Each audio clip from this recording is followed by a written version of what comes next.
Following a recent series of increasingly aggressive acts targeting Jews and Jewish institutions in France, tens of thousands gathered in Paris and other select cities in the country to rally against anti-Semitism and racism in the nation.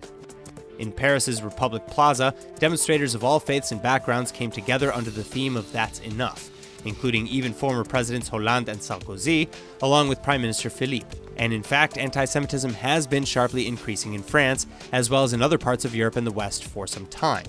According to one study, 541 anti-Semitic incidents in France in 2018 alone were reported.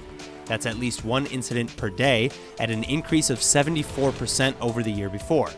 And when factoring incidents that weren't reported, the estimated number of incidents is of course much, much higher. Just this past weekend, for example, leading up to the rallies, 2 were arrested for firing an air rifle at a synagogue in Sarcey. Then 2 trees planted in memorial of a young Jewish man who was tortured to death in 2006 were damaged. 1 tree was even cut down. Later, 80 headstones at a Jewish cemetery were vandalized in the town of Quatzenheim, and add these then to the many reports of swastikas and other offensive graffiti that's spray-painted daily, along with the anti-Semitic attacks and slurs thrown about during the last weekend's Yellow Vest protests, and you can only begin to imagine the problem.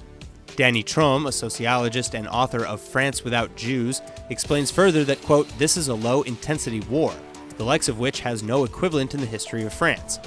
Well, French President Macron has been touring the scenes of several of the last week's attacks, holding moments of silence and meeting with Jewish community leaders. He also vowed to respond harshly and promptly to the issue, and in a phone call with Prime Minister Netanyahu, Macron also promised to adopt the IHRA's definition of anti-Zionism and anti-Semitism, while later exclaiming that, quote, "Every time a French person because he or she is Jewish is insulted, threatened, or worse, injured or killed, the whole republic is attacked," end quote.